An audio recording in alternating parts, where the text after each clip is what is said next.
A lot of this isn't going to make sense to you, and I'm sorry about that. I'm just going to start at the beginning, with the house.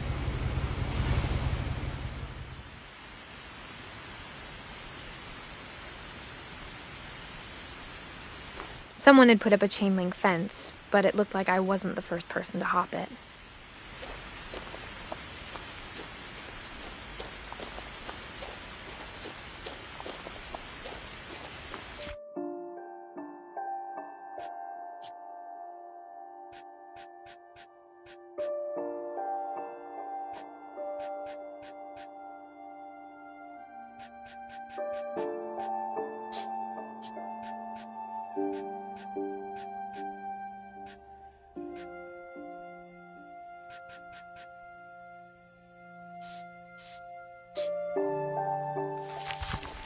I lived here until I was 11, but I wasn't allowed inside half the rooms.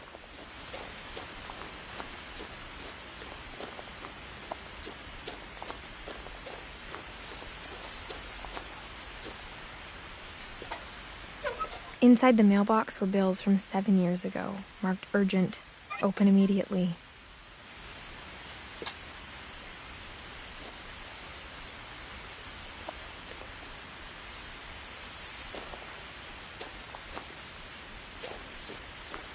I hadn't been back since my brother Lewis's funeral.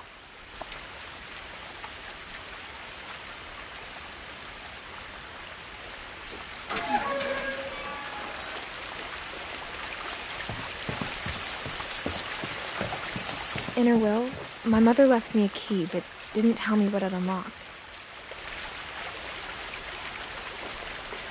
Maybe she thought I'd know, or she thought that the mystery would be enough to bring me back.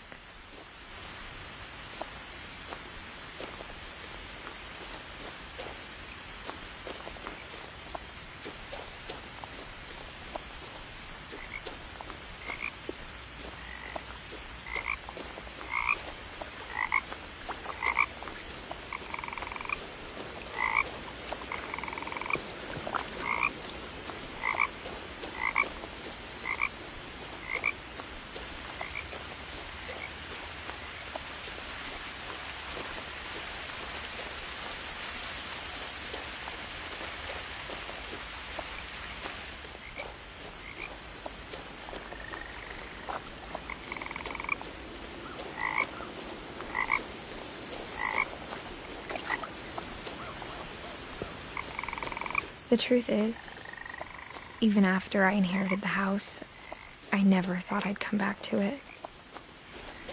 But now I had questions about my family that only the house knew the answers to.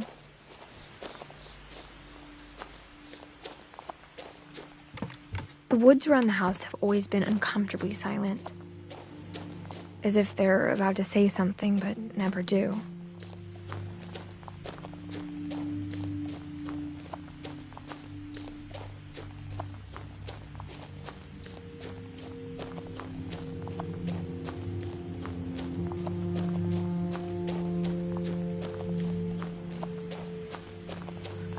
The house was exactly like I remembered it, the way I'd been dreaming about it.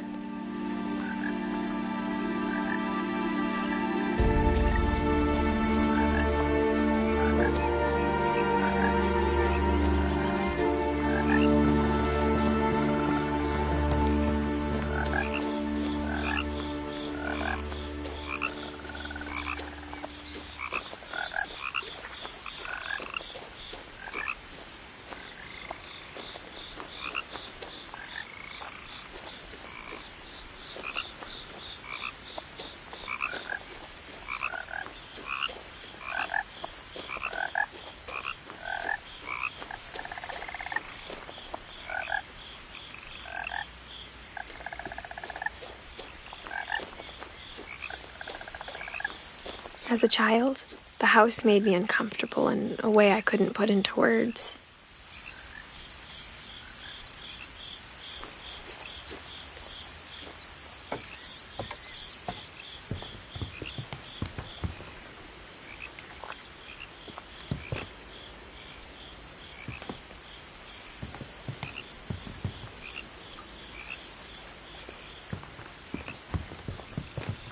Now, as a 17-year-old, I knew exactly what those words were.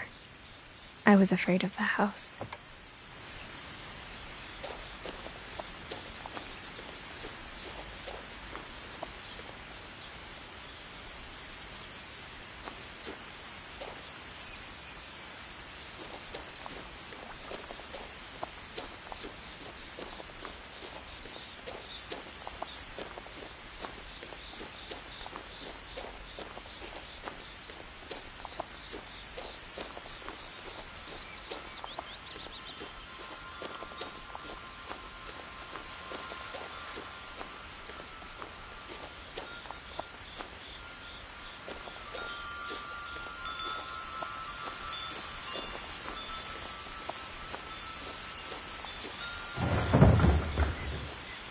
I heard something moving around in the garage.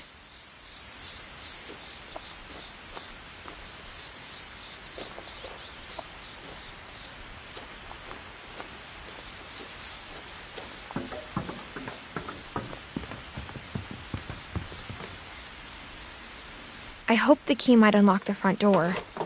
It didn't.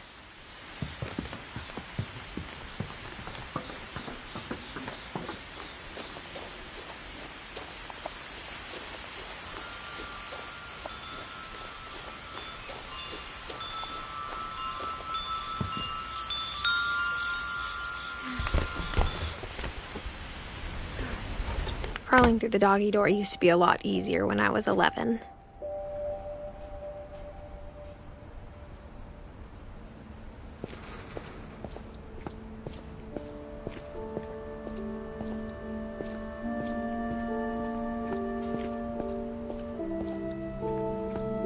For the first time in years, I felt like I was home.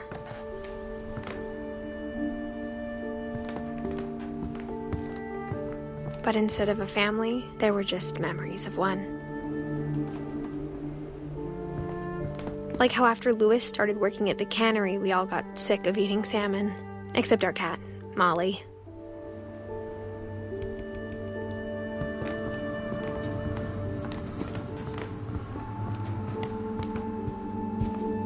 The table was still a wreck from the night we left. It was like a bomb had gone off, killing everyone but sparing the furniture.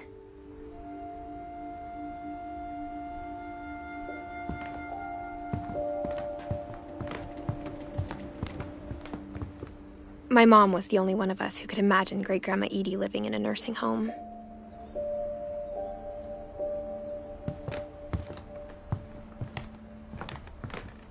Nothing in the house looked abnormal. There was just too much of it, like a smile with too many teeth. Even the fireplace had a story. Edie told me the bricks came from the original house, after it sank.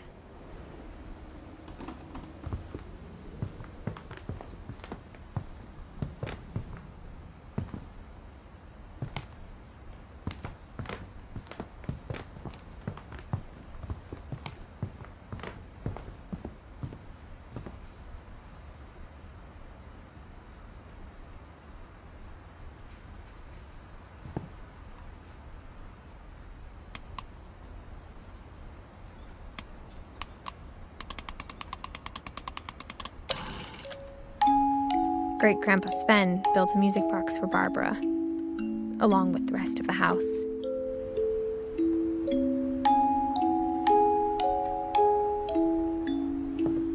Mom always told me to stay out of the basement, so I wasn't too surprised when the key didn't fit.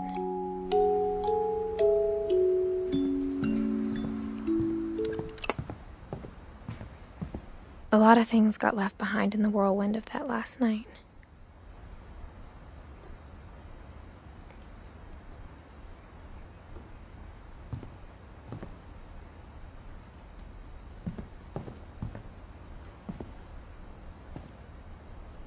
After Milton disappeared, Mom sealed up all the bedrooms. Then Edie retaliated and drilled peepholes.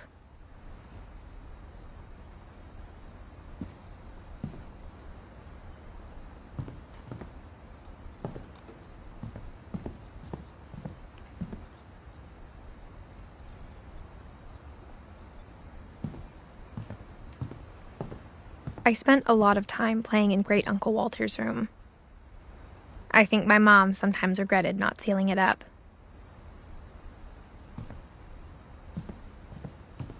Louis told me there were secret passages, but I never believed him.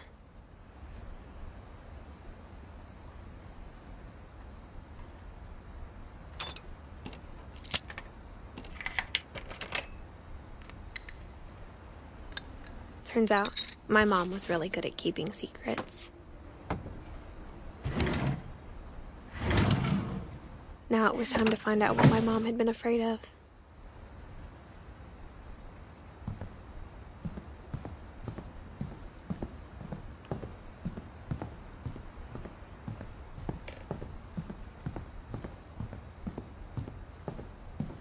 Whenever people ask me about my family, the first thing they always want to know about is Barbara.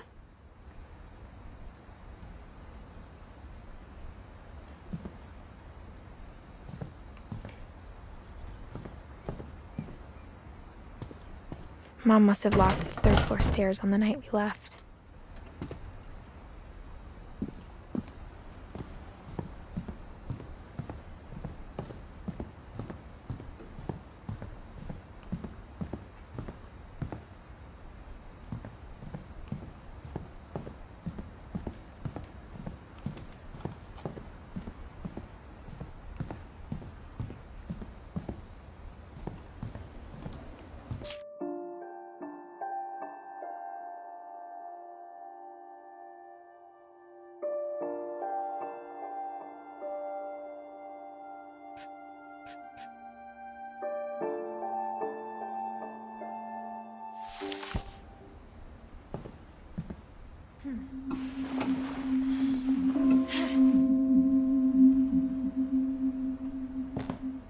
Reading this, maybe it sounds like I had a plan, but I had no idea what was behind that door.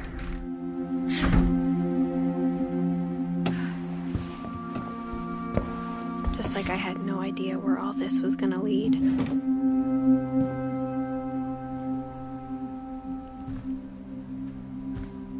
I grew up looking at Molly's room through the peephole. Molly's gerbil had a tiny bedroom with its own even tinier gerbil cage.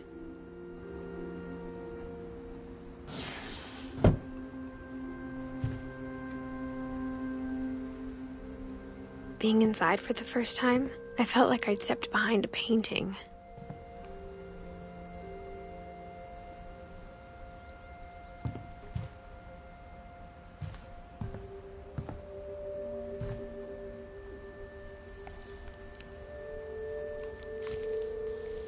December 13th, 1947.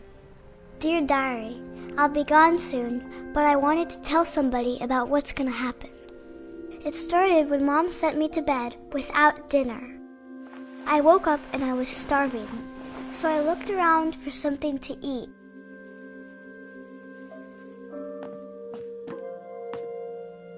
My Halloween candy was all gone. The gerbil food was dry, but I didn't mind it.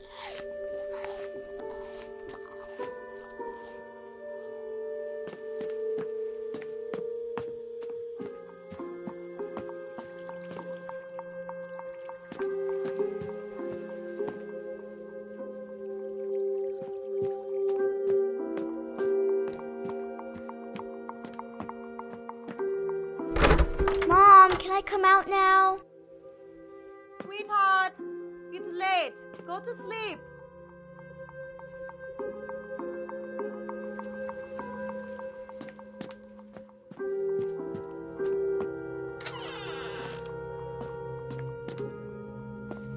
I kept eating and eating.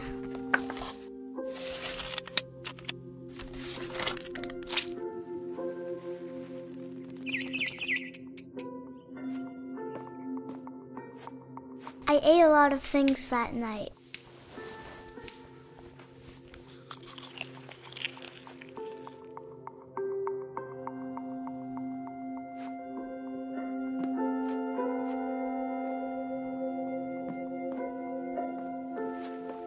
Then I heard chirping outside my window. It It was a barn swallow going back to her nest. I reached out for her.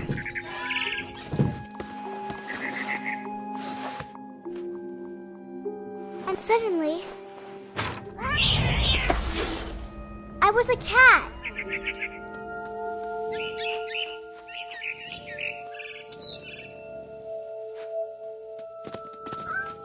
I tried to be quiet, but the bird was really scared.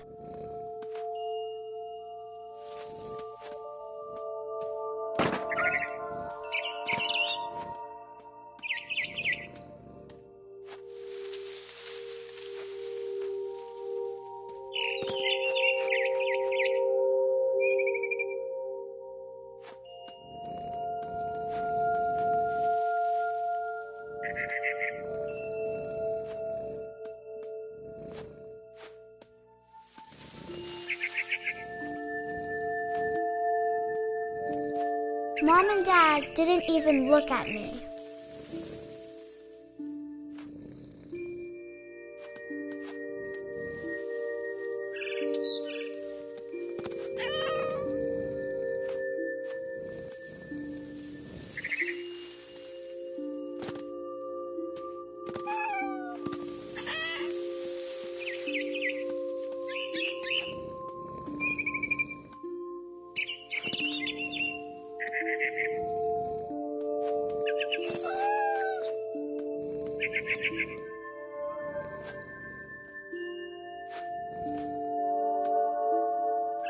I jumped and I almost got her.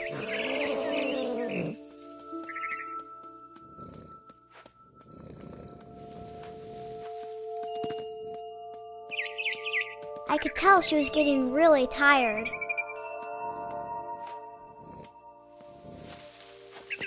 Now I was up in the big tree. I promised Dad I wouldn't climb it anymore. All I cared about was eating that mama bird.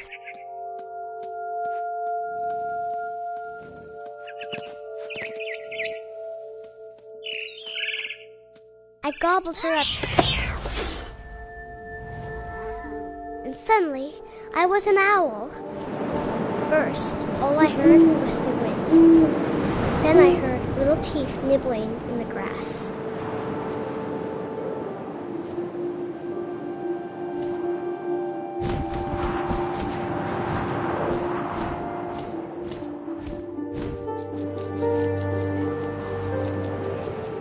Rabbits.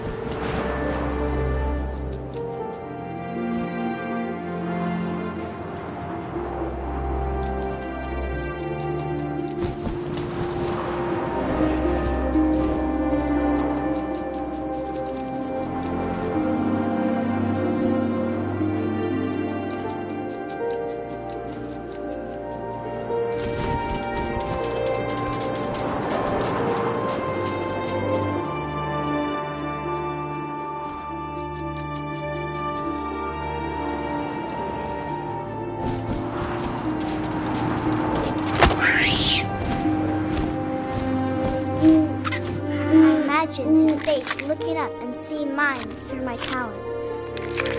I swallowed him up, and I didn't chew one bit. Then I flew off to find something bigger.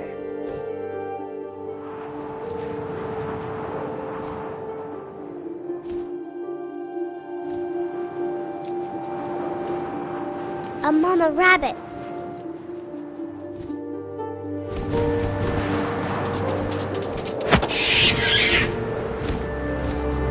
She was almost too big to carry. I started choking, but I couldn't stop eating.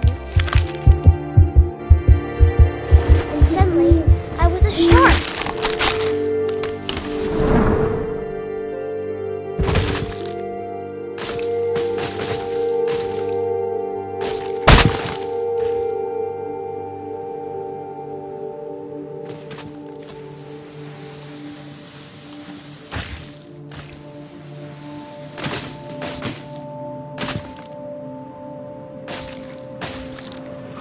I rolled off a cliff and into the ocean. Now, I was hungrier than ever.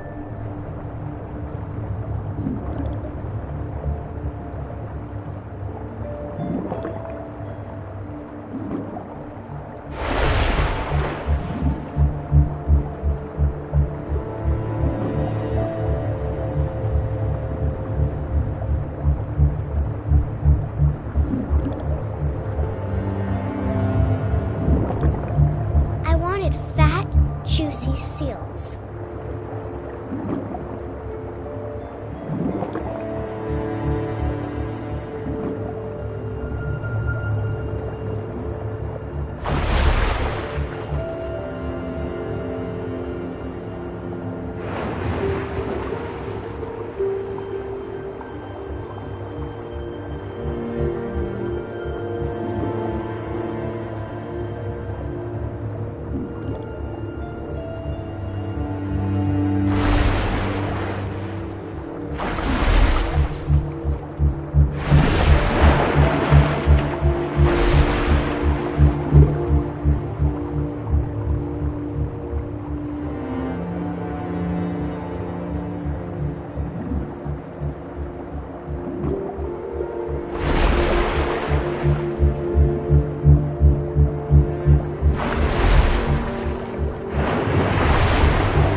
Tasted really good.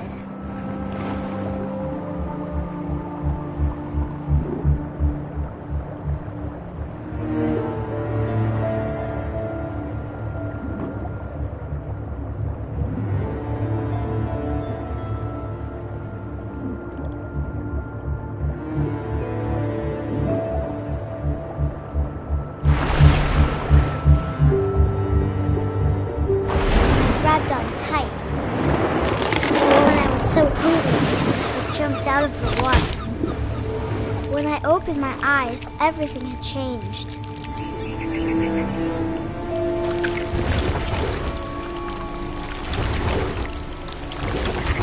Now I was a monster, and I smelled people everywhere.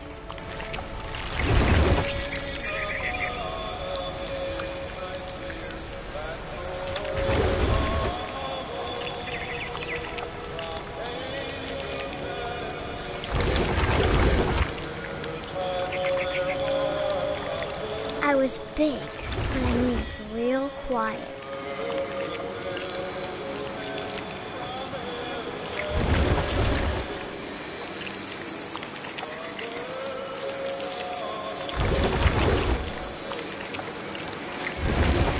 I wanted to stop, but also I didn't.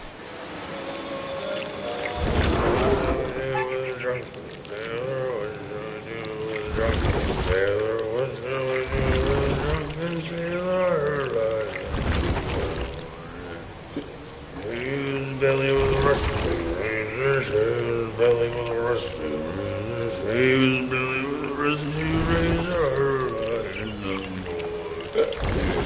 What shall we do with a drunken sailor? What shall we do with a drunken sailor? What shall we do with a drunken sailor? Put him in bed with the captain's daughter, put him in bed with the captain's daughter, put him in bed with what shall we do with a drunken sailor? What shall we do with a drunken sailor? What shall we do with a drunken sailor? What shall we do with a drunken sailor?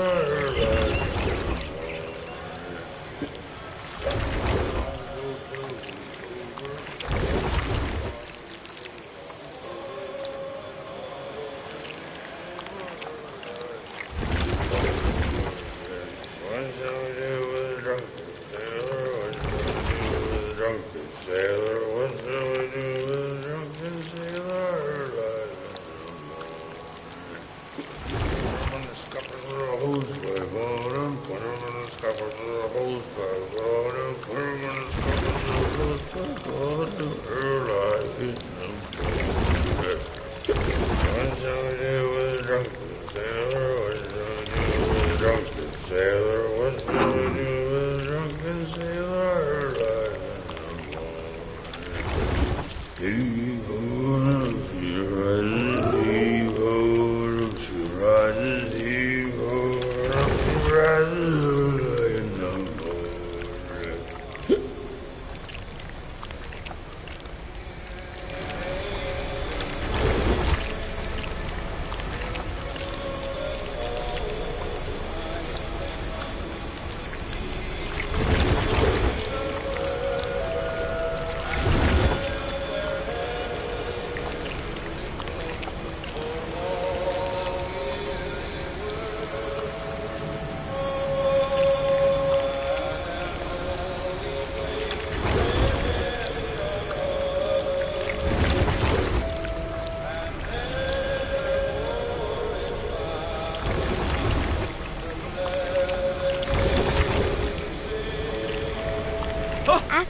last passenger, I was still hungry. And across the water, I smelled something new. Something I had to have, so I swam towards it.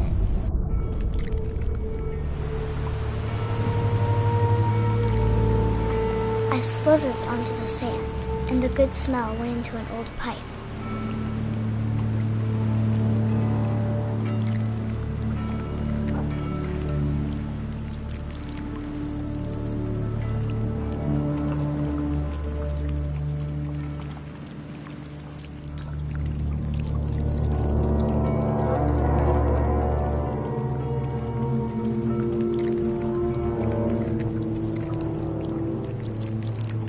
I got closer and closer.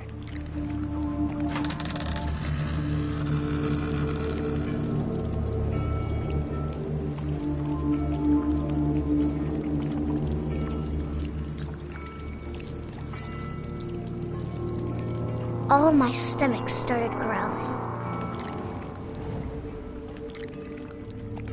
And suddenly, I was me again. I held my breath for a long time, but I couldn't hear anything. I think it's waiting for me to fall asleep. But it's not going to wait much longer. It needs to feed, and we both know I will be delicious.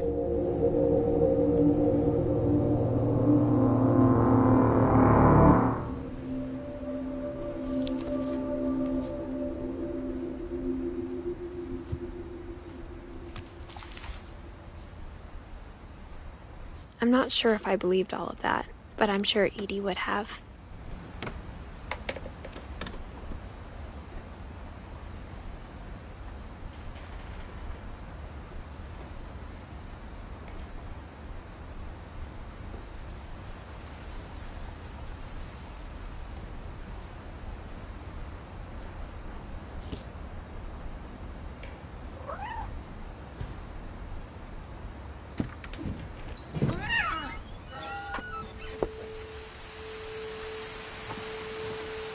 This will be obvious later, but my mom never told me any of these stories.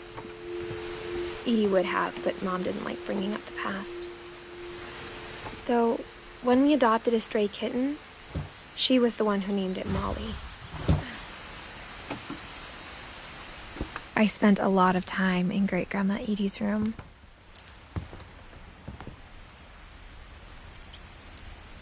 We got along, and it was a good place to hide from my mom.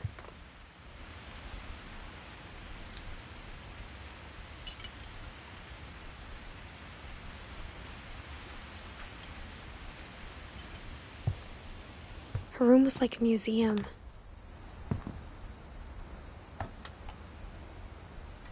For 500 years, the Finches have been famous throughout Norway for their fortune and misfortune.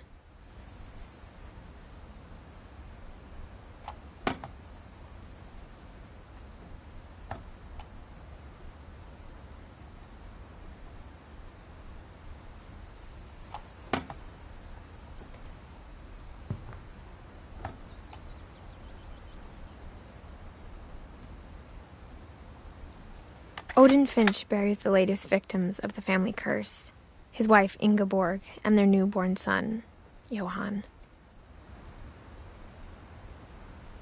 On January 7th, 1937, he set sail with his family and his house, hoping to leave the curse behind.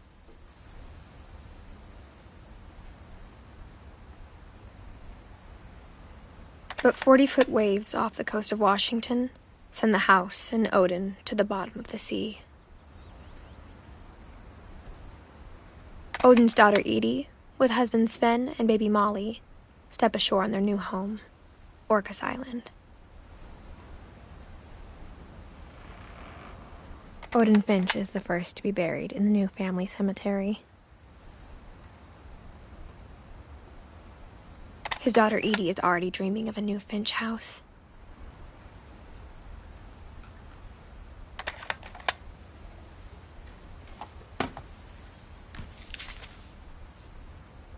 Whatever's wrong with this family, it goes back a long ways.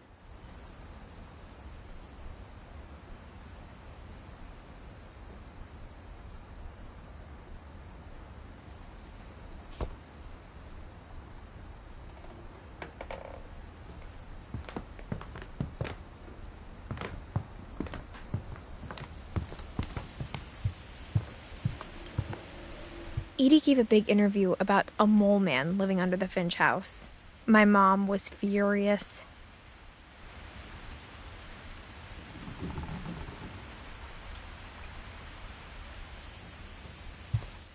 I hadn't thought of myself as Edith Jr. for a long, long time.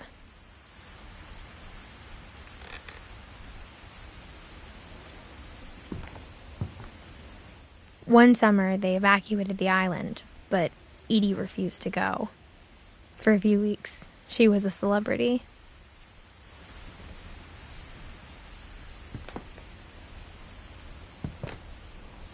When Edie told people Sven was killed by a dragon, she could also have said he was building a dragon-shaped slide that collapsed. She could have, but she didn't.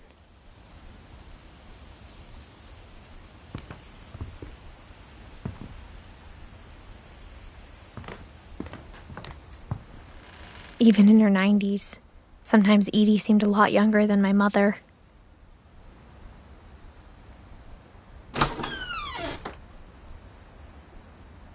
The only trace Grandpa Sam's first wife, Kay, left on the house was the pink bathroom. It was a pretty big trace.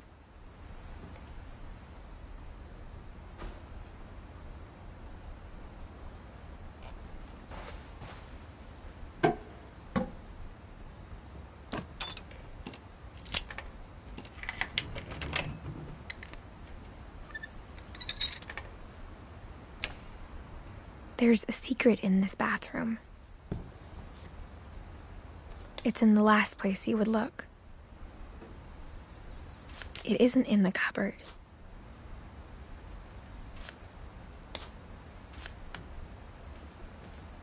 It's hidden in this book.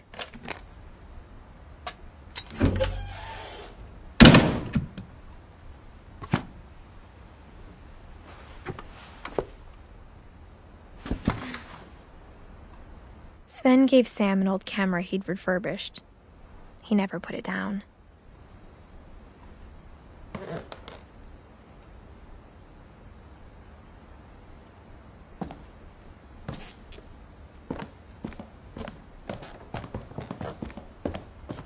From the paintings on the wall, it was clear my brother Milton had been here before me.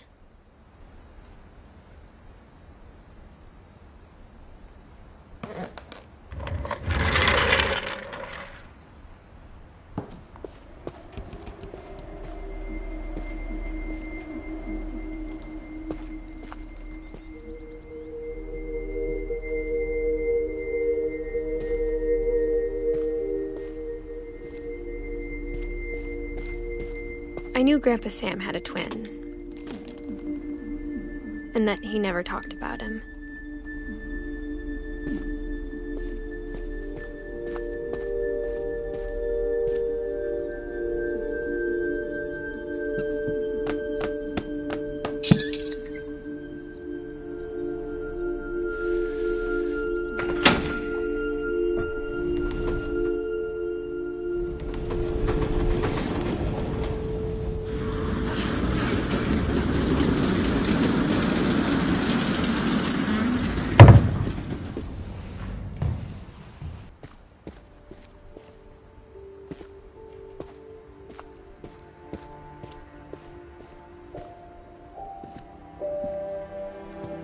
I guess my grandpa didn't like history any more than my mom did.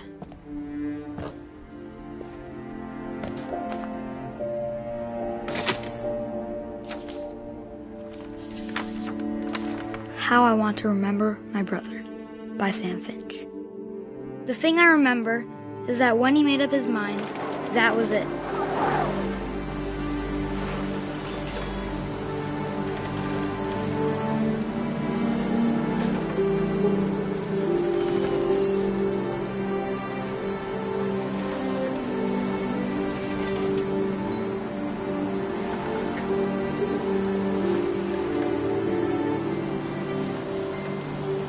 My brother said he'd die before he ate another mushroom, and he did.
At Barbara's funeral, we swore we'd never be afraid again.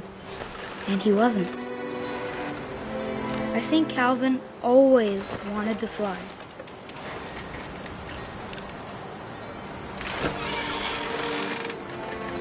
Sam! Calvin! Dinner's ready! Coming! But that day, he finally made up his mind to do it. I told him going around was impossible.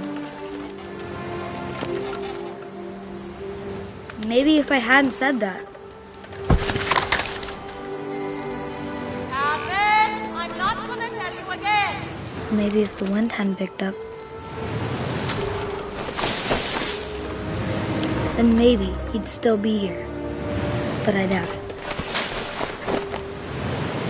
I think he'd already made up his mind. That's what I want to remember about my brother.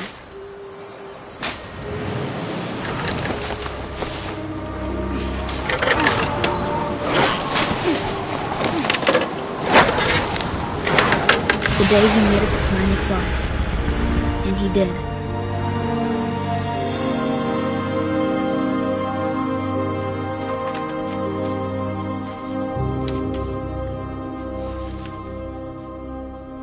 Calvin's story felt strangely familiar. When I was younger, I remember trying to do the exact same thing.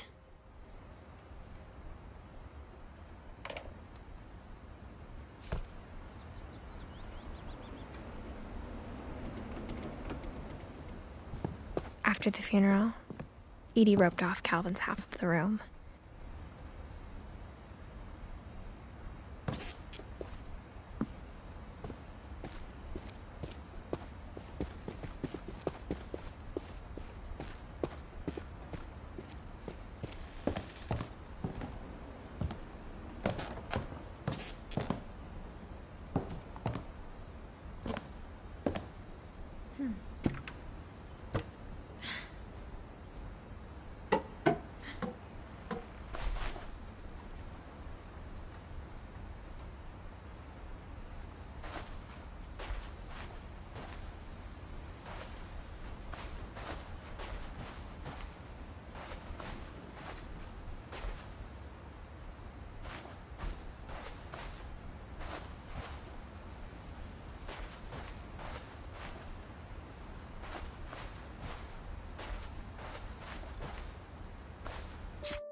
The passages were a pretty tight fit.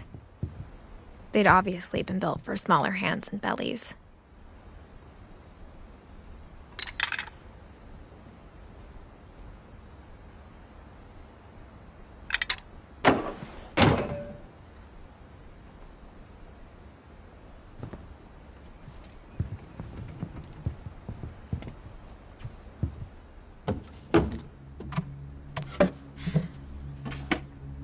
Growing up, I always thought of Barbara as a child star.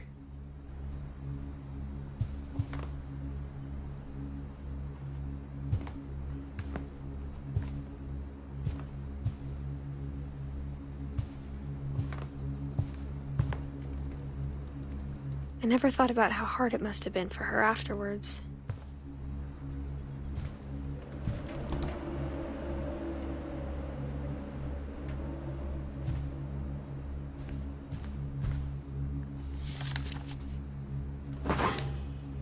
Of all the stories people wrote about Barbara's death, I'm surprised Edie saved this one.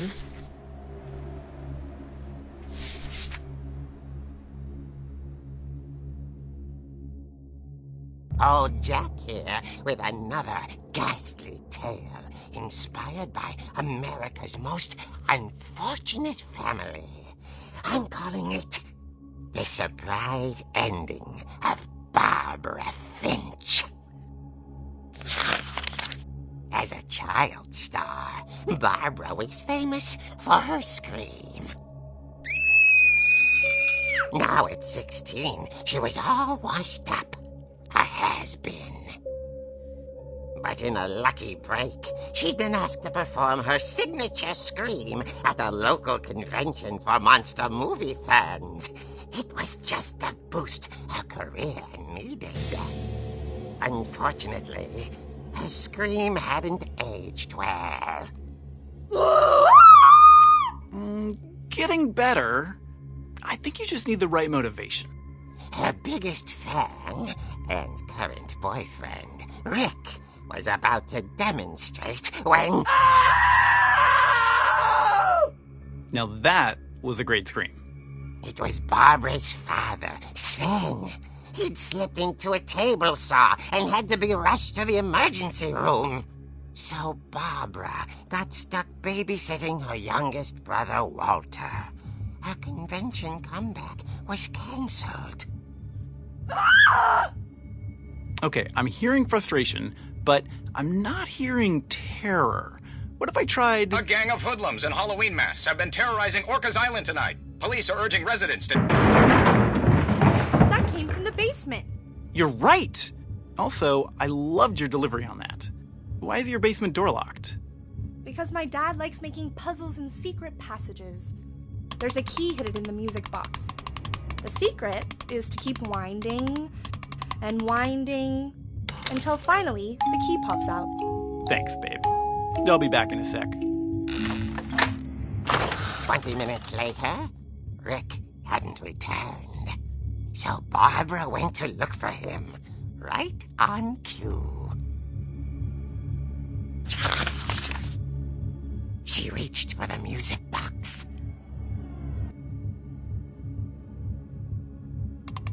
And as she wound the key, she listened for Rick, but the house was silent.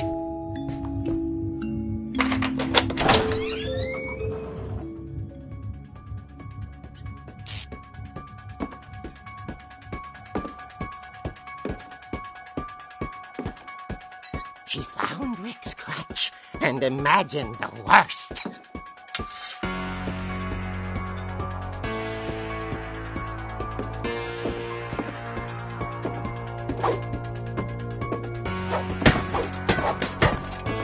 The gang's leader is the infamous Hookman Killer, Dr. Carl Hamill, who impaled and then ate his family 10 years ago tonight.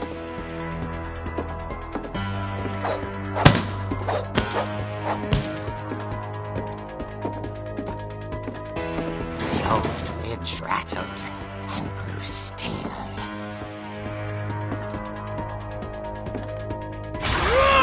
Oh dear! Oh! Rick? Barb, relax. I was just trying to scare you to help you find your scream. Well, I'm not scared, Rick. I'm furious. Then act furious. All I'm getting from you now is that you're hurt and confused and you're... She threw him out, but she kept a little something to remember him by. Barb, have you seen my other crutch? And she was still holding it when she fell asleep watching the late picture show. Hours later... Barbara! Walter, what's going on up there? Ah! Okay, I'm coming up, but if this is a trick, you're dead, Walter.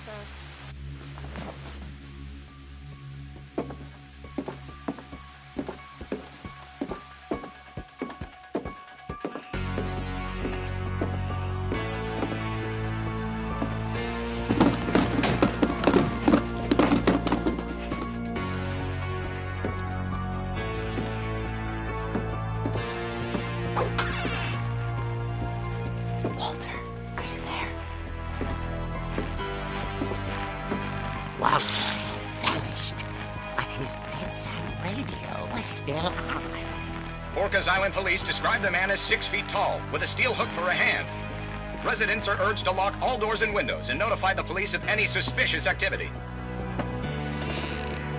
Barbara turned, saw the hook man, and was speechless. He was quite smashing.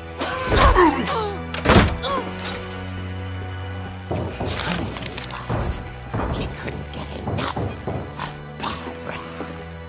Okay, Barbara. There's gotta be another way out of here. That night, she played her part beautifully.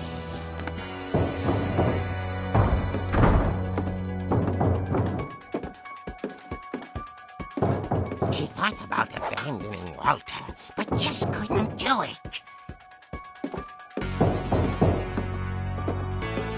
Molly's door hadn't been opened in years. The hinges groaned.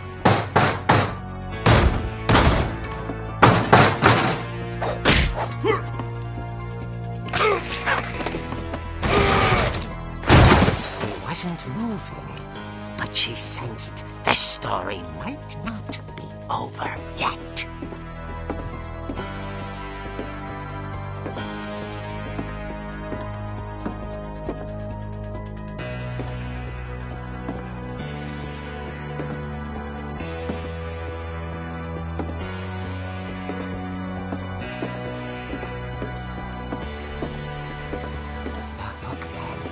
Vanished.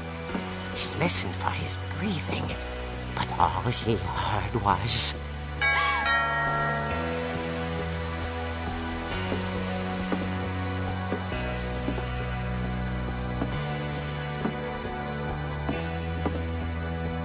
Someone at the door was dying to speak to young Barbara.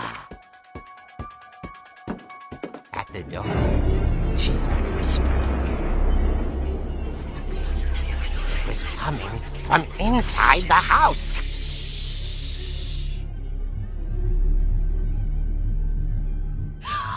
Oh dear. Surprise! Bravo, Barbara! You were wonderful. The monsters had come to surprise her. For Barbara, it was a dream come true. Then she saw what kind of monsters they were, and she realized what was about to happen. She was going to be famous. And with her final breath, Barbara Finch gave the performance of her life.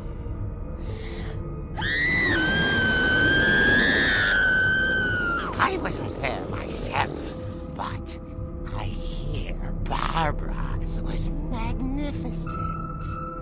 Poor girl. She had a taste for stardom. But unfortunately, so did her fans. Of course, the police blamed it all on poor Rick, who disappeared the same night. And little Walter? Hiding under his bed the whole time. He took it all pretty hard, but that's another story. As for Barbara, tucked inside the music box is all they ever found of her. Her ear. Now that's what I call a real eerie tale.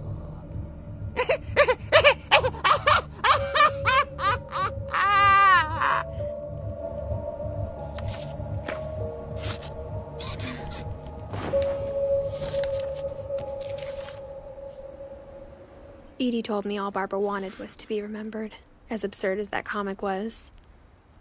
Maybe what Edie saw was a happy ending.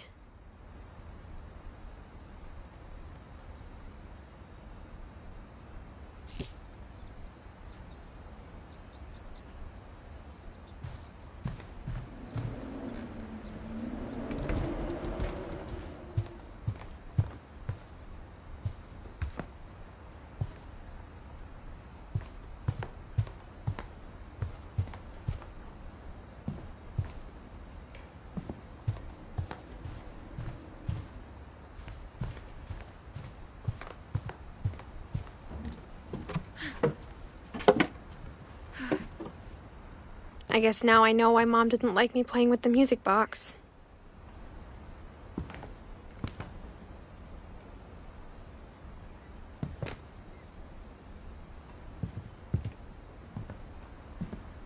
Edie's father, Odin, built the original house.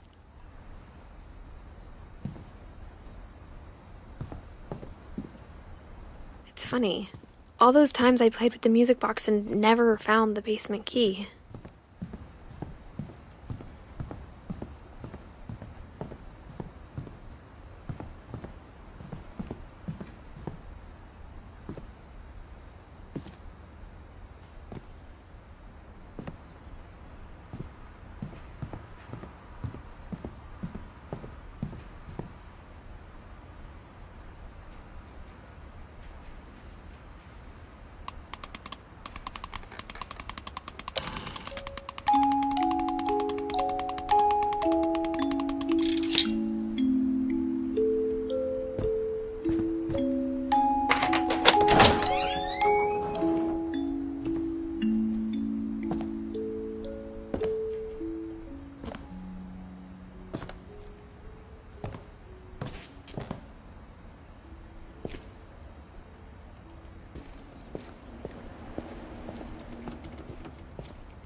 Mom said the basement was off limits, unless I wanted another tetanus shot.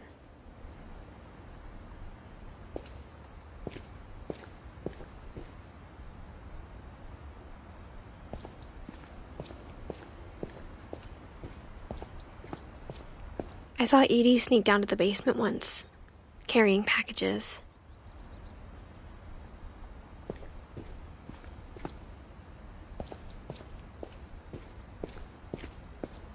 I thought maybe she was hiding presents.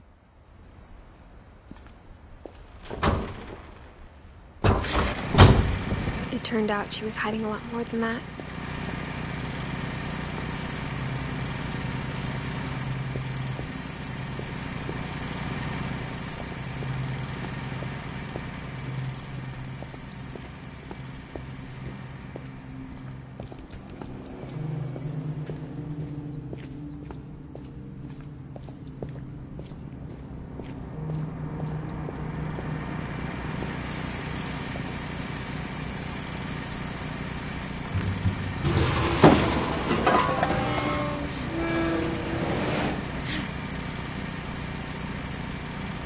I remember asking Mom once about where Walter had gone.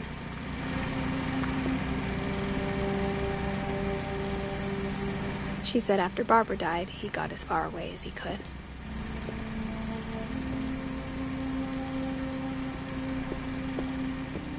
If there's a pattern in all these stories,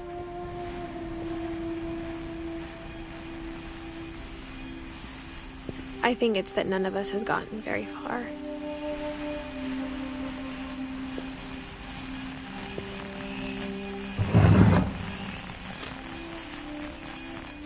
Goodbye, everyone. I can't believe I've been down here for 30 years.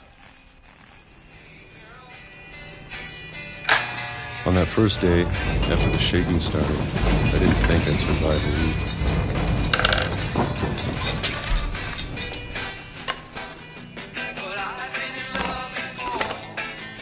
But after a few days, I settled into a routine.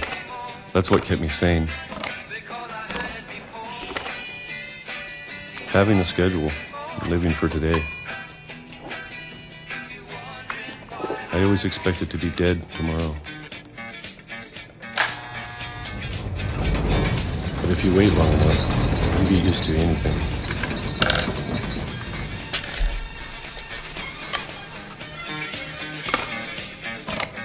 Even a monster on the other side of the door starts to feel normal.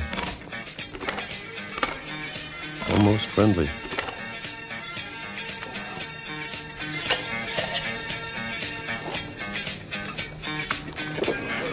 And then one day, everything just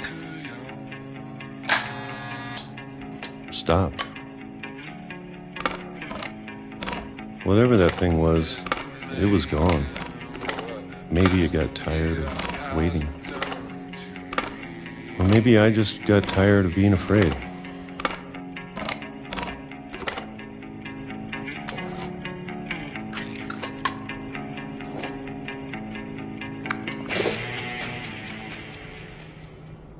It's been a week now, the longest in 30 years. I'm done waiting. I have to leave while I still can.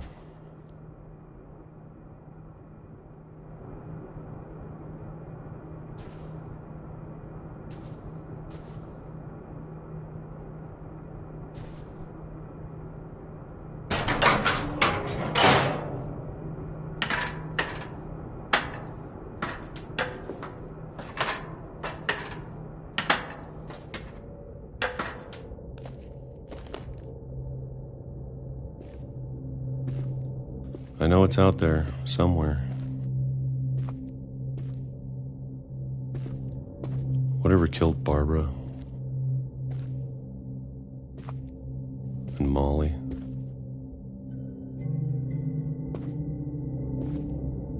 and Calvin.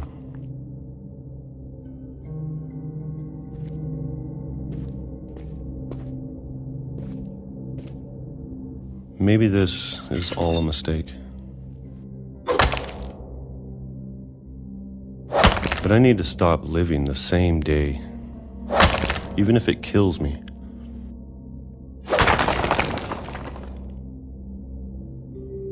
Whatever's out there, I want you to know I'm ready for it. I'm going to appreciate all of it, especially the food. I don't mind if I only have a year left, or a month, or a single week. I'd be happy with one more day. I can already imagine the sun on my face.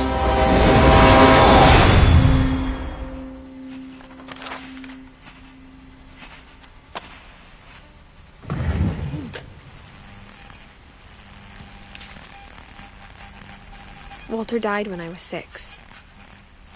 I can't believe my mom never told me he was down here.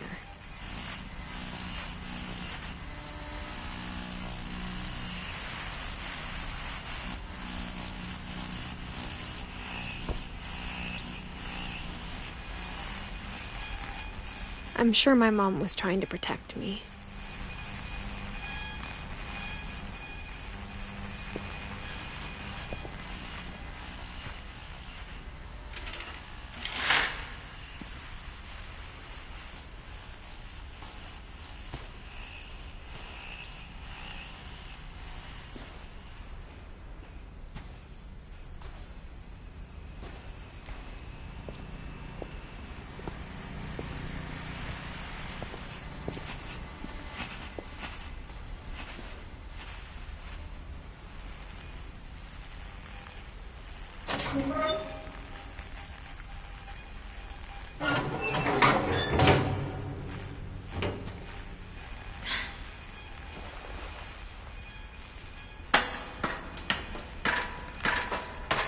Maybe she was afraid I'd end up like Walter.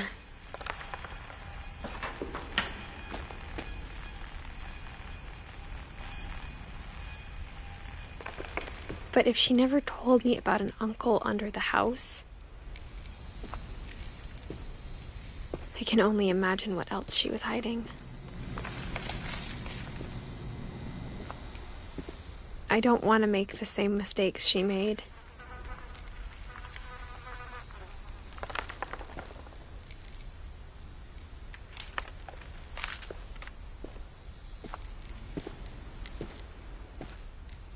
Trying to bury something that's still alive.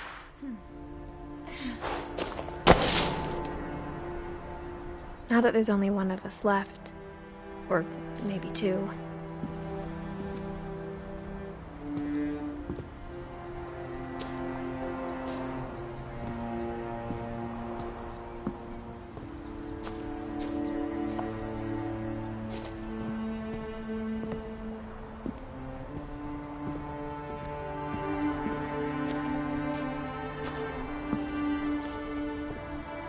I thought it was time I heard the stories for myself.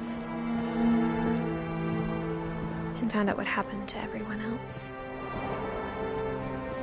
But now I'm worried the stories themselves might be the problem. Maybe we believed so much in a family curse, we made it real.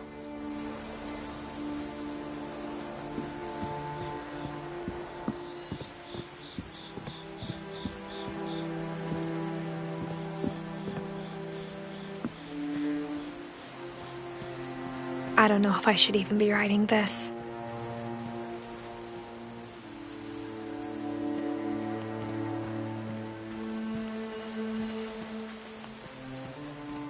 Maybe it'd be better if all this just died with me.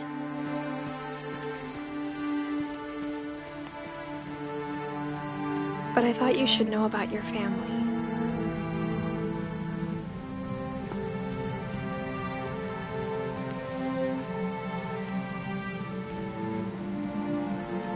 And the history you're a part of.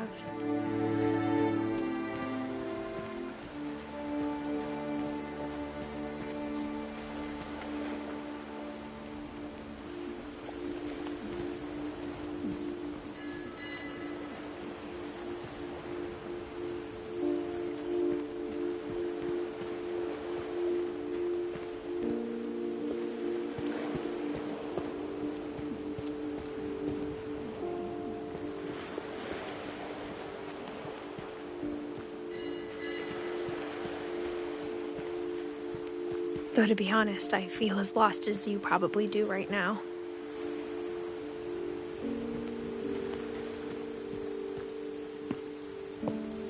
I think the people in these stories believed them, for what that's worth.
And when you look at the house, that history of imagination and stubbornness and madness, any of it seems possible.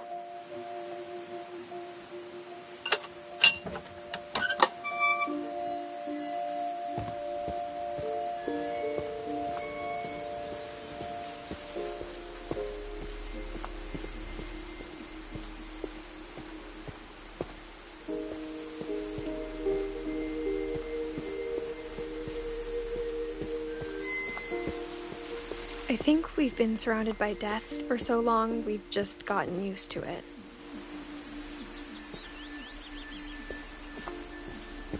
What kind of family finishes building a cemetery before starting the house?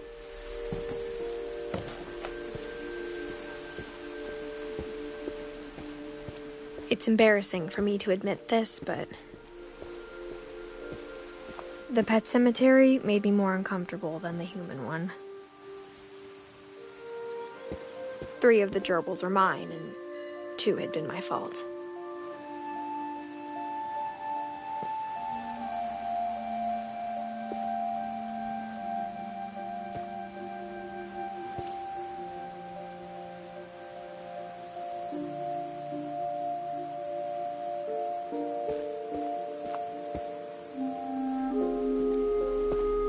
Sven built the house, but it was Edie who designed the cemetery.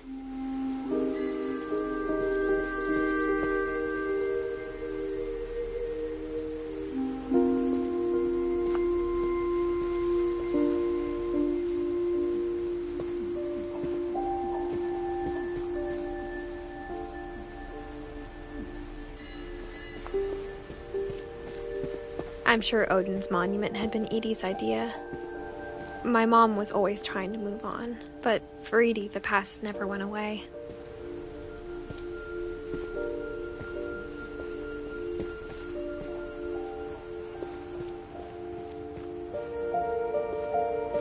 She could see it poking out of the water at low tide.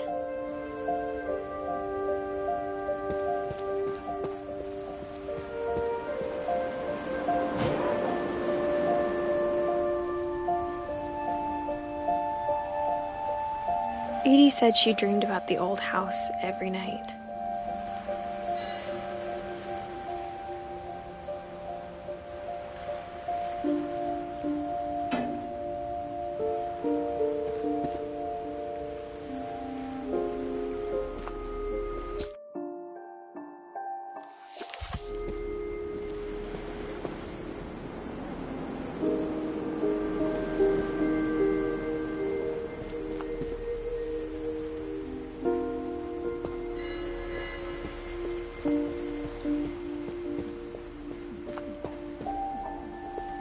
Edie's side was always easier for me to understand. But the older I get, the more I can see where my mom was coming from.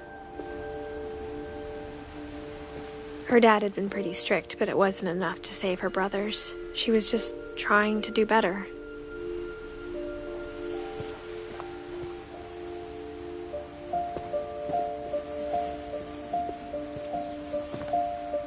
She lost 2 of her brothers, just like I did. I get why she tried so hard to protect us.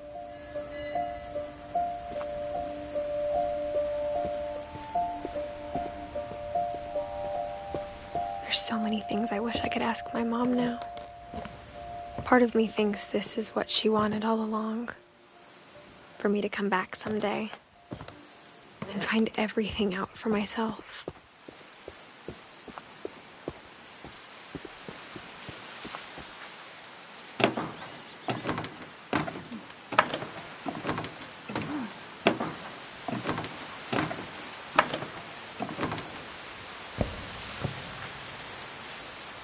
But looking back on it now,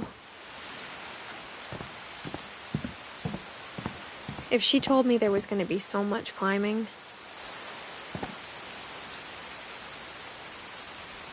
I never would have come when I was 22 weeks pregnant.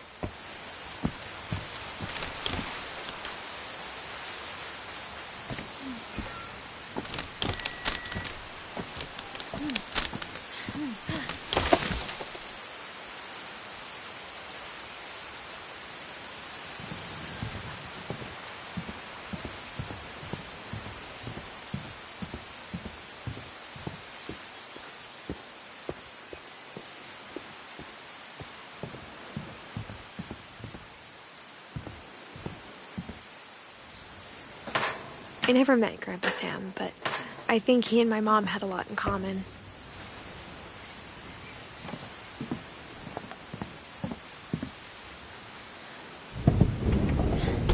They were both pretty intense.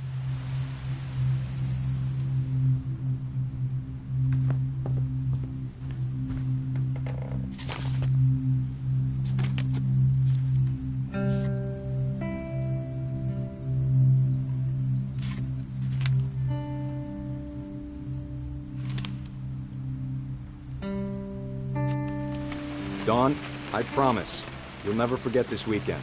Yes, sir. These memories are gonna last a lifetime. Am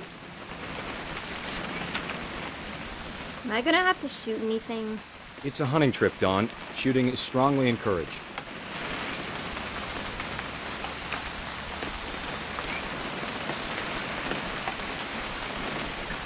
What? Perfect. It's gonna rain the whole weekend, isn't it?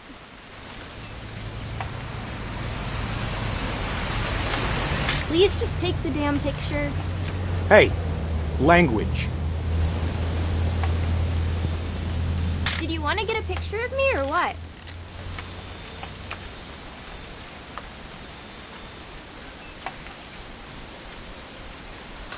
I will never forget this weekend, Dad. That's okay, got it. I'm gonna take some pictures, okay? Just be careful. That camera's older than you are.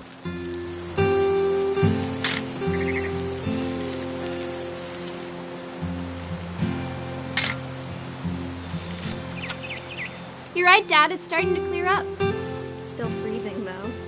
Definitely should not have drunk all that coffee. Hey! That's a keeper. I'm just saying, I'm not always gonna be here, Dawn.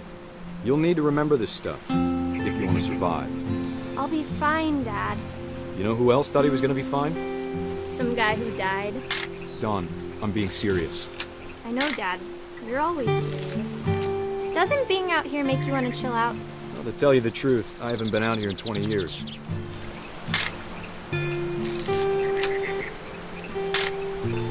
Dawn, don't you think you could find something more interesting to photograph? Last time I was with my brother Calvin. Man, that was a great trip. Your grandpa Sven taught us how to fish, how to build a fire. Dad! Good eyes, Dawn.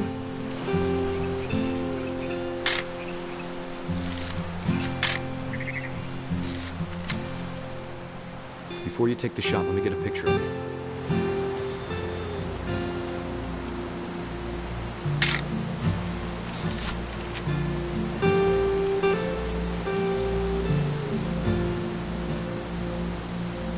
Dad, I... Just breathe. Turn. Let me get behind you. Do I have to do this? Dawn, you don't have to do anything. But if you want to survive, you'll need to be strong.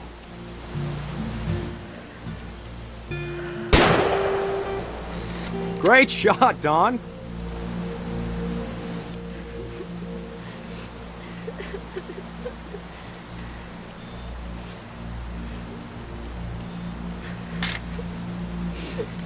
I'm proud of you, Dawn. Always remember that, okay?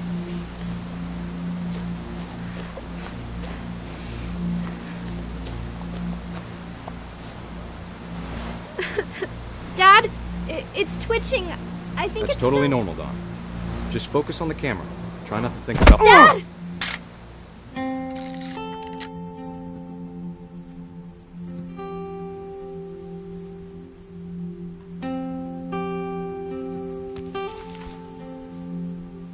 Of all these stories, that's the one I wish most that my mom had told me.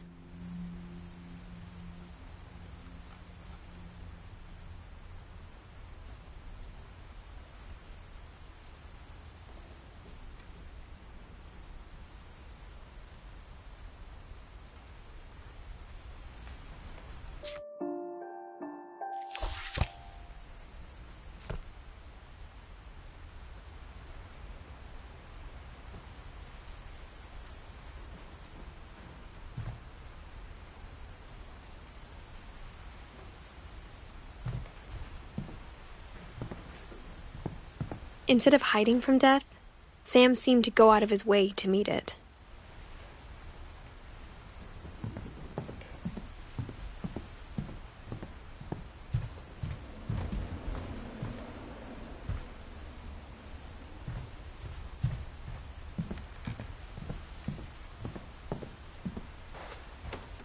Sam spent his life shooting photos, but Mom said he got nervous being in front of the camera. I guess we're all afraid of something.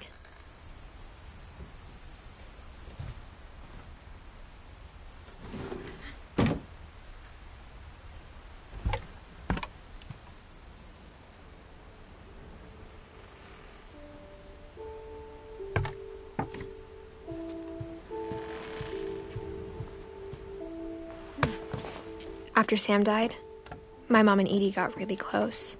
They'd both lost a lot.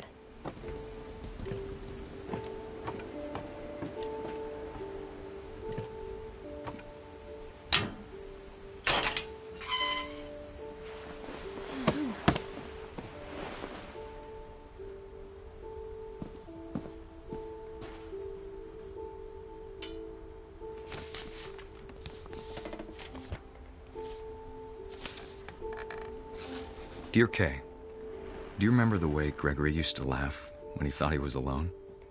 Like something funny was happening, but only he could see it.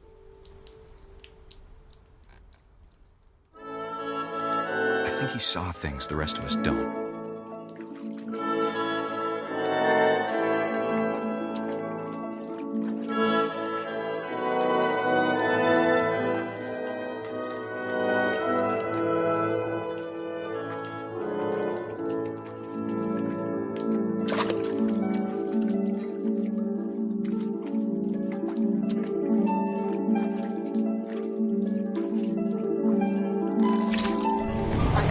Gregory, it's time to...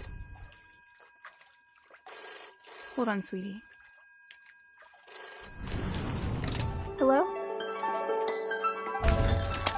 Sam, I told you I don't want to talk right now. I wonder what he saw. What his world was like.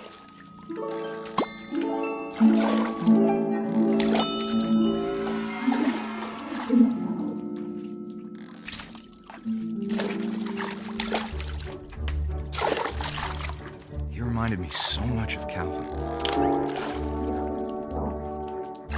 Lost in his imagination. Whatever it was, he saw.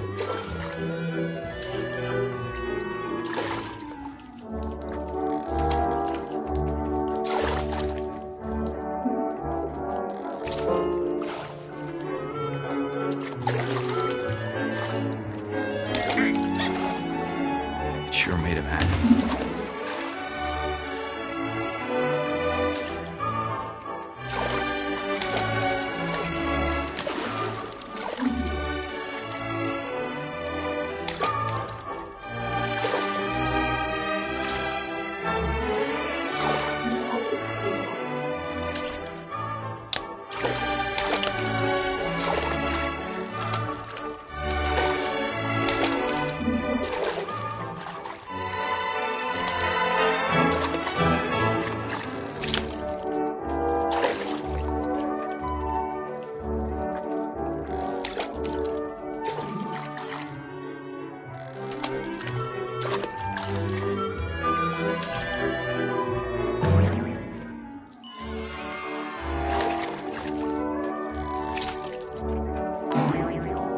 I know how silly it sounds.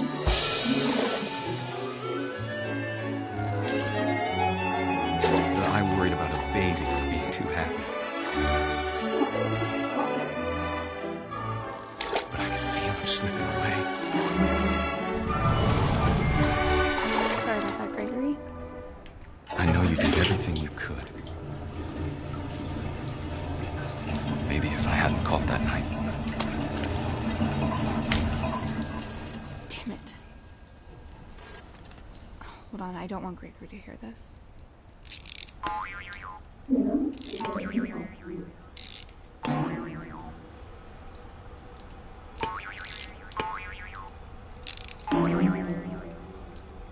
I wish you could have told us about the world he saw.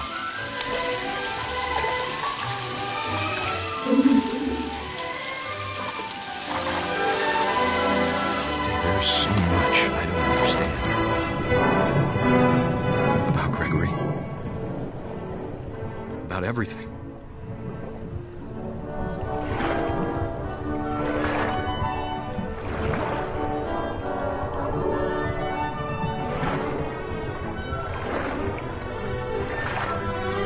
I know what happened wasn't your fault.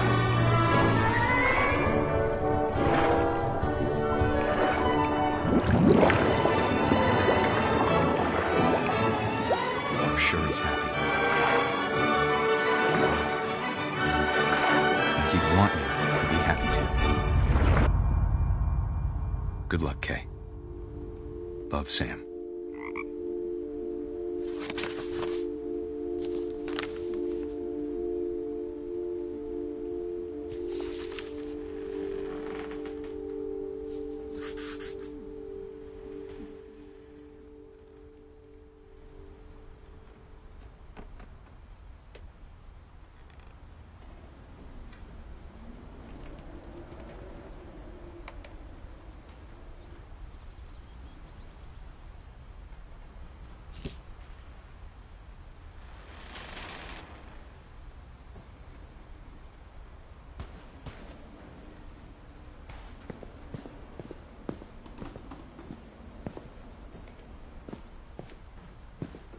can't imagine my mom ever writing poetry, and yet...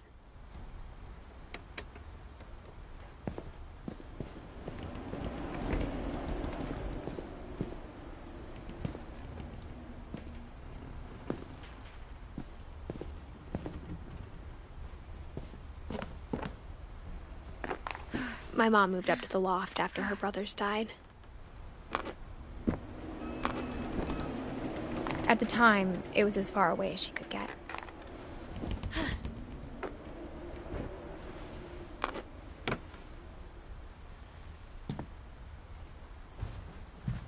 I can't imagine what it was like for her to lose 2 sons after she'd already lost 2 brothers.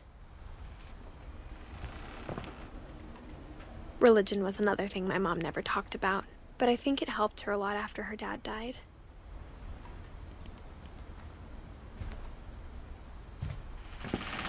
She spent a summer building houses in Calcutta, where she met my dad, Sanjay.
My mom moved to India a week after graduation and got a job teaching English. Louis was born a year later.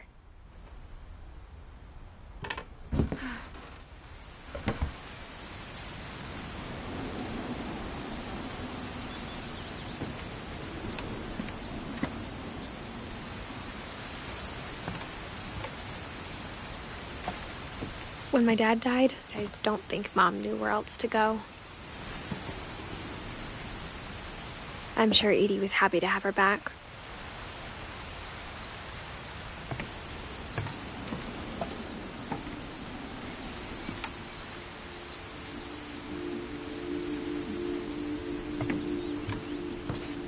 The house had to get a little bigger, but Edie was used to that.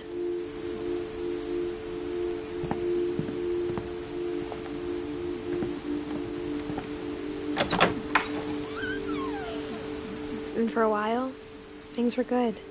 Almost normal.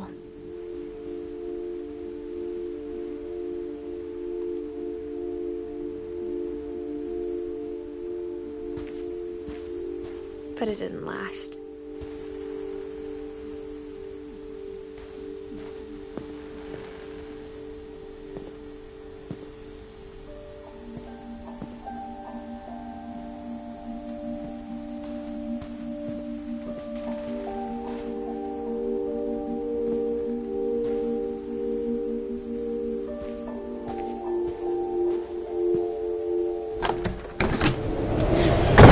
The beginning of the end was Milton's 10th birthday, when Edie gave him a castle.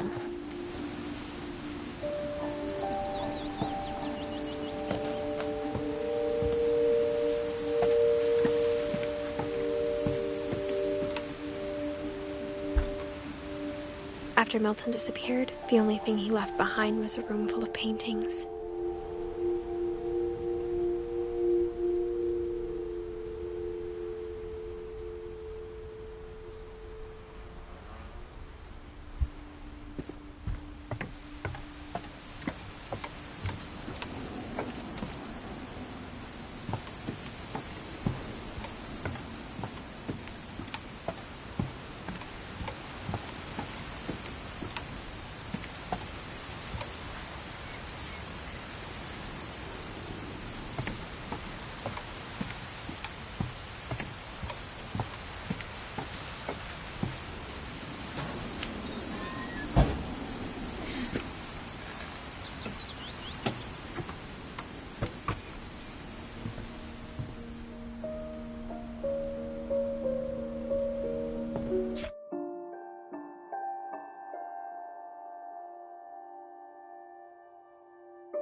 think Edie was happy to finally have another painter in the family.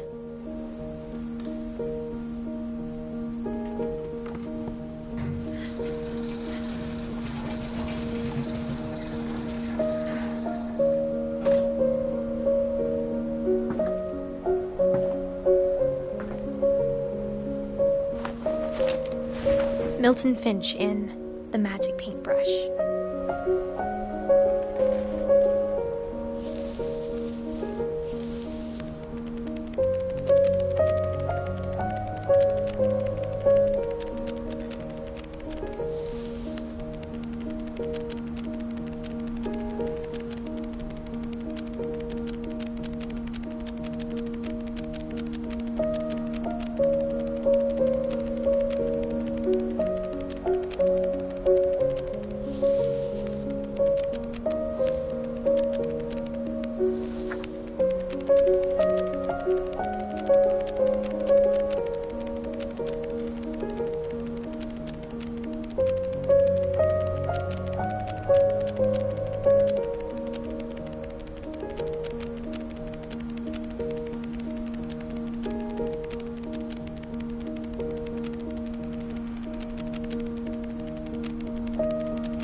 I was 4 when Milton disappeared.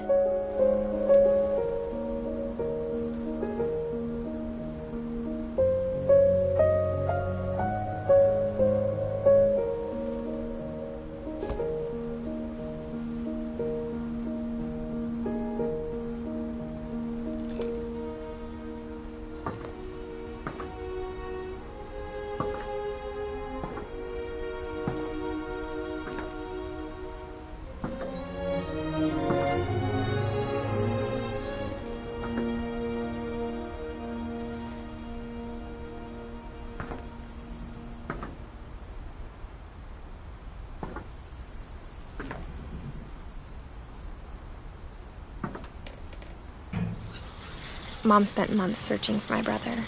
Then she sealed the doors.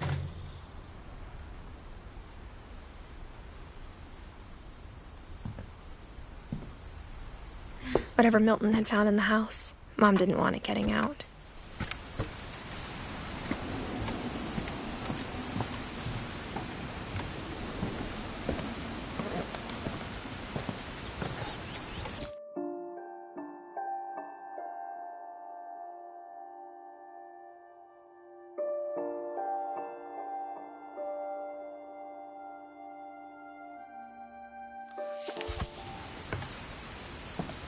Mom definitely blamed Edie, but I think Louis blamed himself.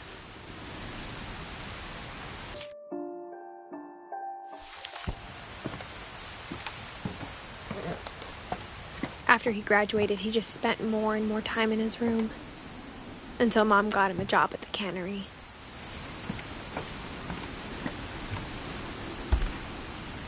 Everyone always told me to stay out of Louis's room, except Louis.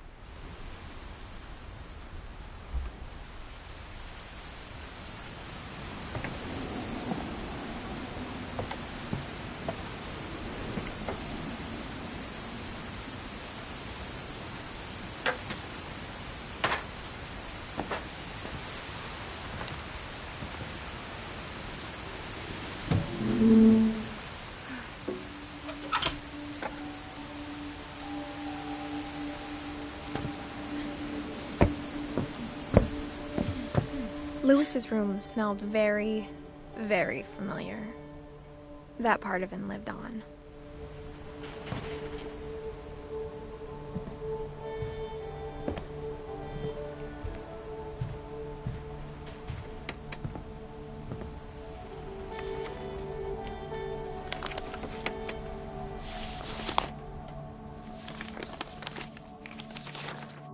Dear Mrs. Finch, as Louis's psychiatrist, I can understand your desire for an explanation.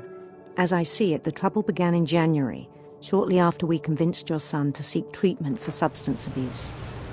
Newly sober, I believe Louis first noticed the monotony of his daily life.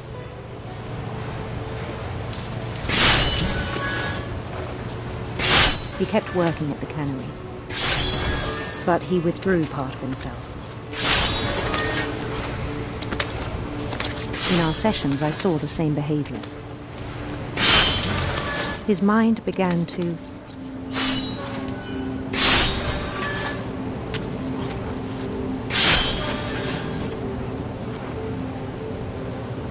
wander.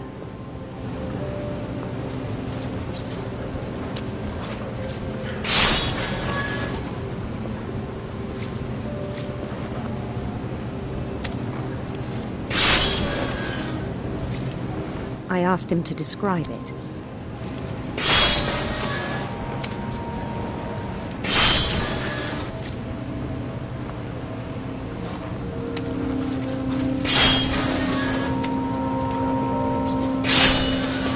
He said he started small,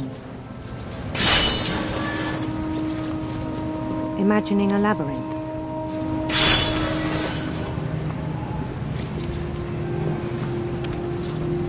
He'd feel his way about.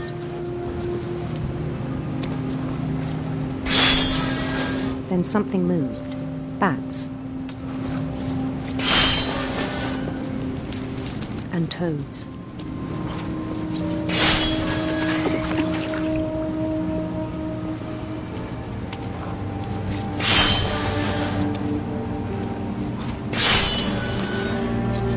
And things that have not names.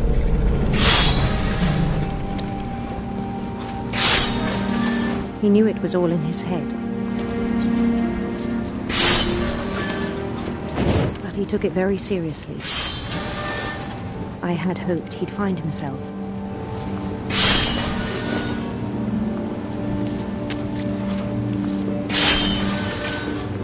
But he found something more.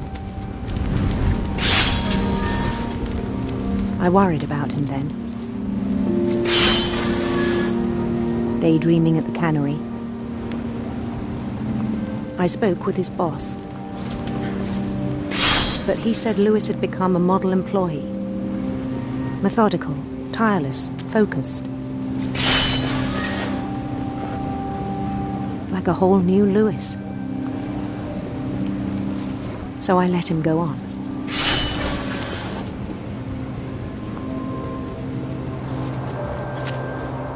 I even encouraged him. It seemed very promising at first. He told me he'd made a new friend.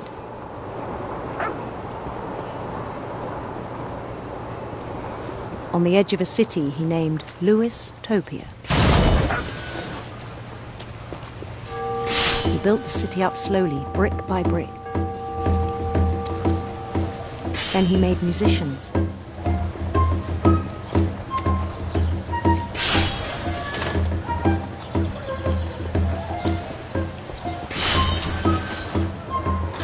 And songs for them to play.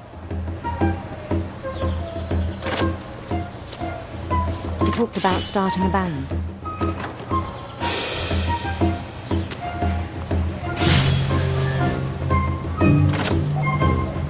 And he was always humming something.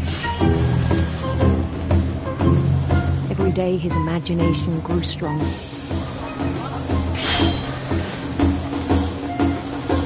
He no longer spoke at the cannery. But his chopping was as reliable as ever. Then one day it struck him that all the cheering crowds, even the stones under his feet, were all in his imagination, so he could do whatever he wished.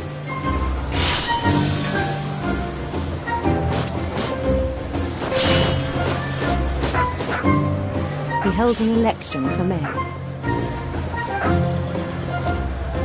and he won. They begged him to stay, but his mind was already wandering. It became a game for him.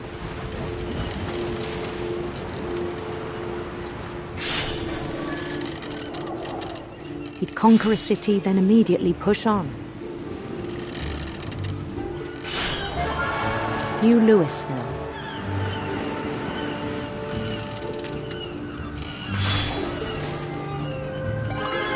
St. Louis.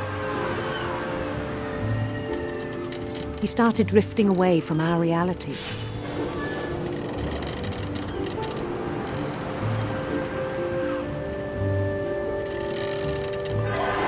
Minneapolis, until one day he forgot to go home from the cannery. Even as his mother pleaded with him, part of Louis kept sailing on.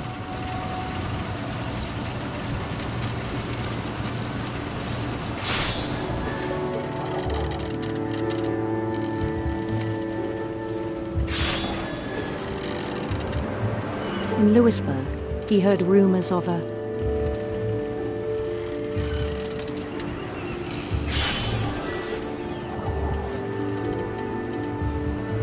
handsome queen.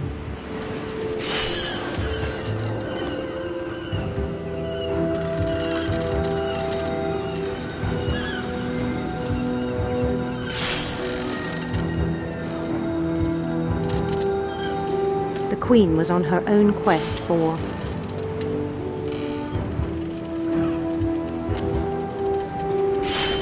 radiant rainbows.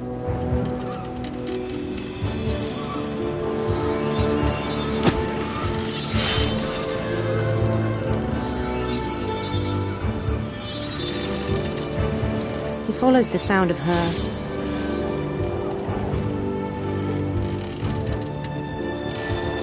silver harp.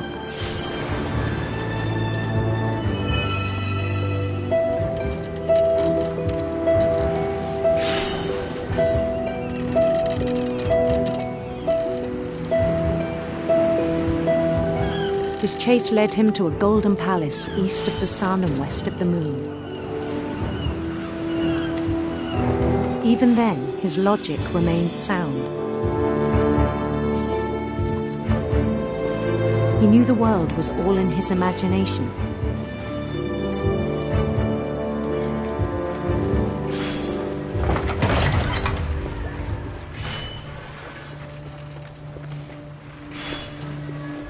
But he was so proud of having created it.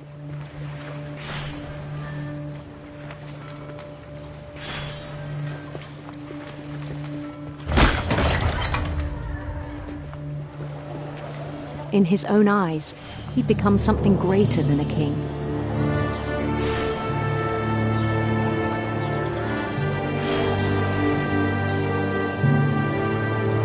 For someone who'd never known success in the real world, I think it was overwhelming. And then it struck him that the real Louis was not the one chopping salmon, but the one climbing the steps of a golden palace.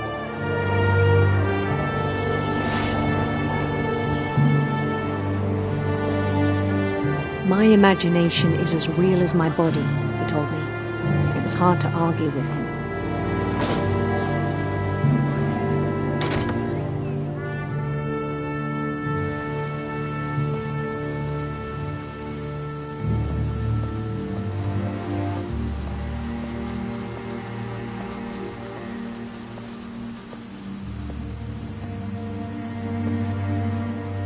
He began to forget the world we know.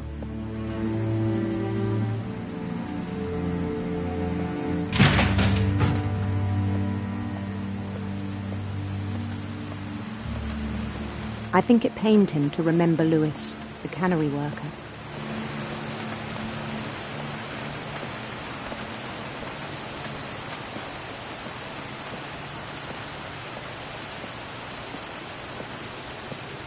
He began to despise the man with a royal contempt.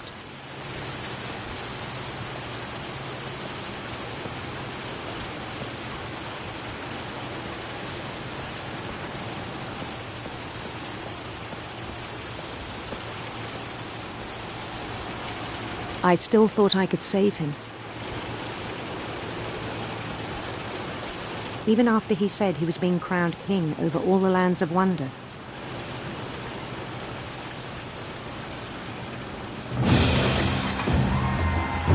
The palace would be packed with his companions.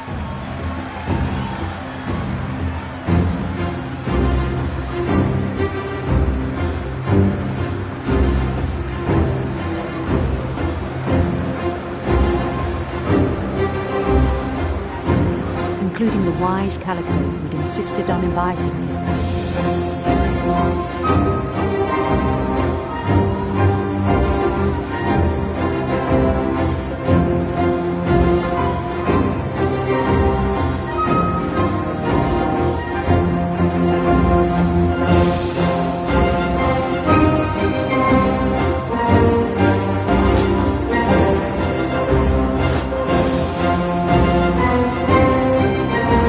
His queen waited, holding his crown.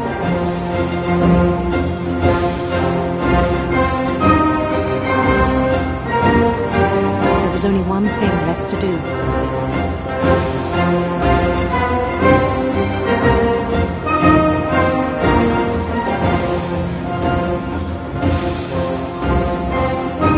Bend down his head.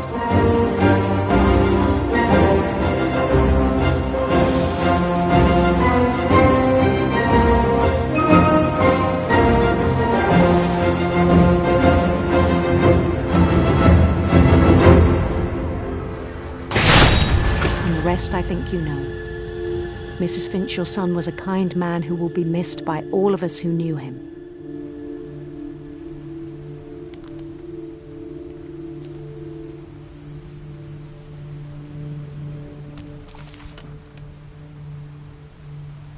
My brother was really cool.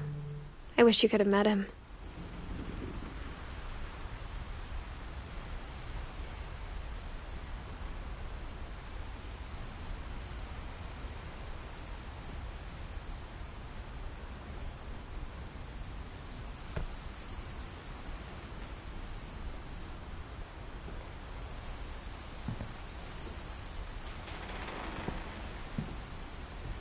He was so proud of being Indian. I think for him, it was a way to be something other than just a Finch.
Louis and I spent a lot of time playing games together, but he was surprisingly bad at them.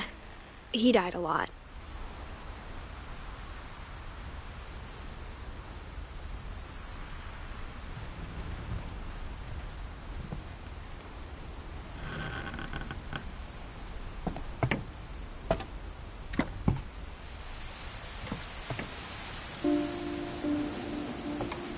On the way back from Louis's funeral, my mom told me to start packing. She waited until the day before we left to tell Edie. I'm not sure if she wanted to make it easier or harder.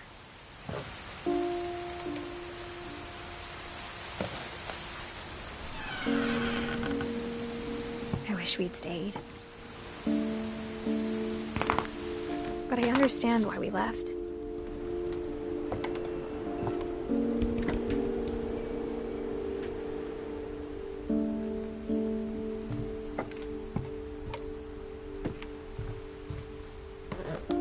My mom ended up leaving everything behind.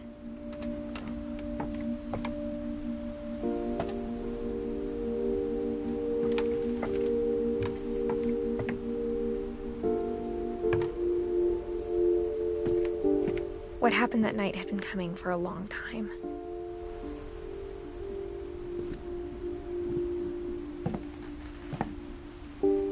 Maybe it should have come sooner.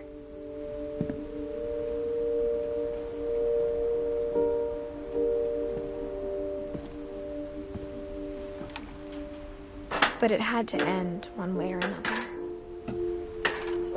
All that's left now is to tell you about that last night.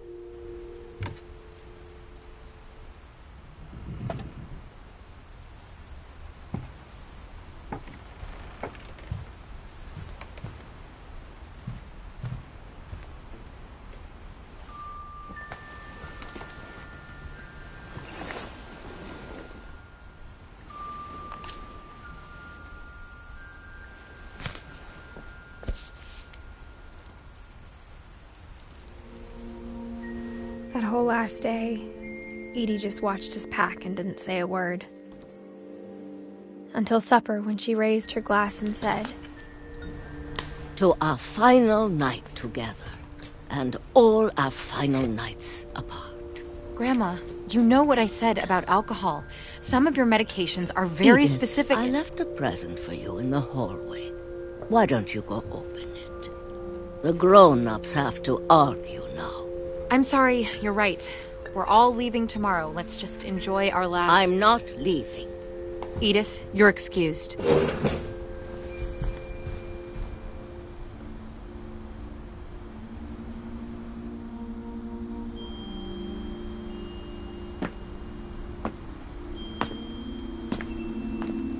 The power had been shut off that morning, but Edie always had plenty of candles.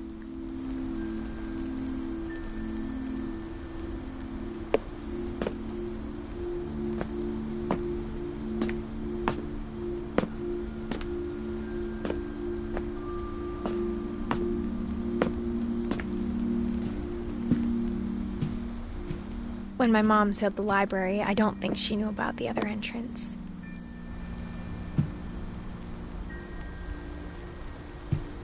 Or that Edie had a key to it.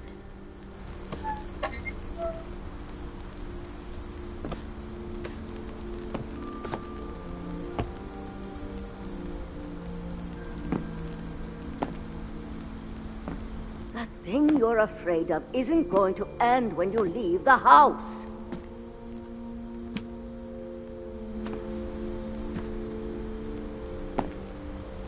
Edith has a right to know these stories. My children are dead because of your stories. I think it's best if Edith and I leave tonight. We'll have the nursing home send a van for you in the morning, okay?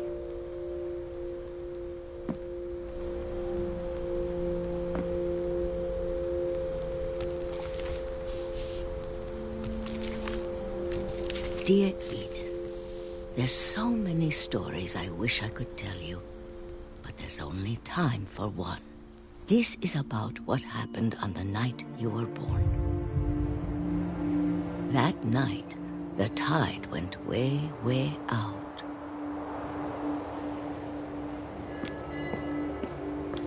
It was the first and last time I ever saw the old house aground.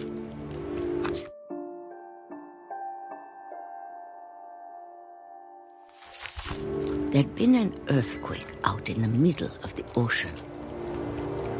They called it the lowest tide in 1,000 years. God, it smelled awful. You know, I've seen that house every day of my life.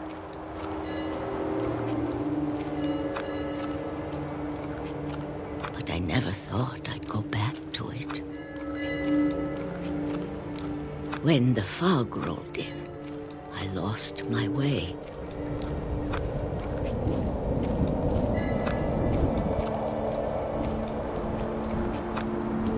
I got turned around.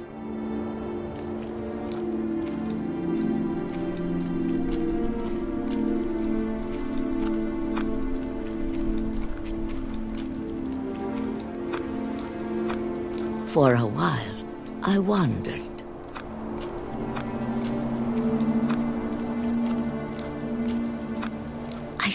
started seeing things.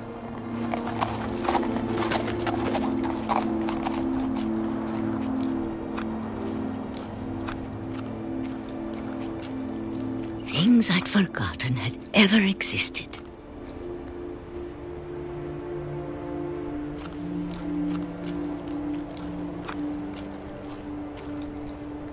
But when I saw them, they felt like old friends.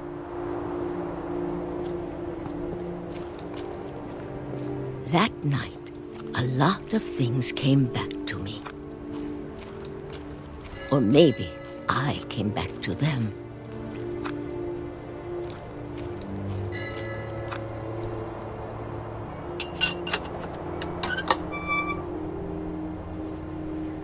Things I can't explain, but that I need you to try and... Edith, what are you doing in here? It's mine. Edith! Mom, you're gonna rip it! Let go! I kicked and screamed, but Mom dragged me to the car.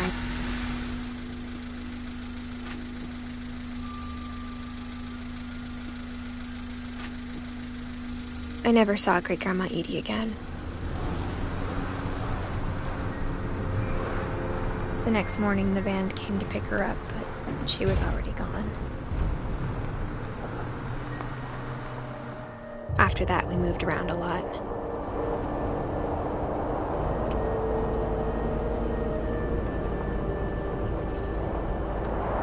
We both tried to make the best of it.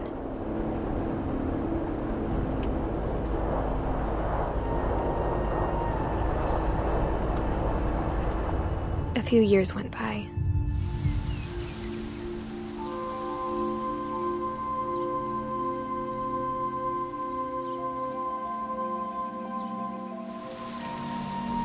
My mom didn't like to talk about it. But she started getting sick a lot. The rest happened pretty quickly.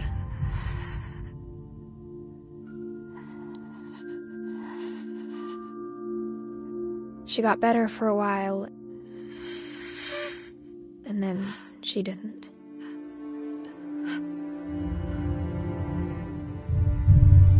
And then I was alone.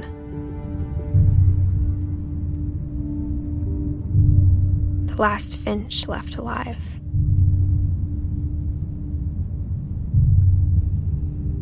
Until I found out about you. I'm still not sure what to tell you about all this. If we lived forever, maybe we'd have time to understand things. But as it is, I think the best we can do is try to open our eyes and appreciate how strange and brief all of this is. This journal was supposed to be for you. But now I hope you'll never see it. I just want to meet you and tell you all these stories myself.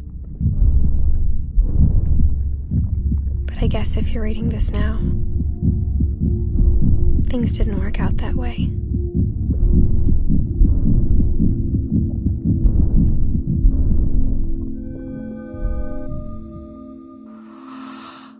This is where your story begins.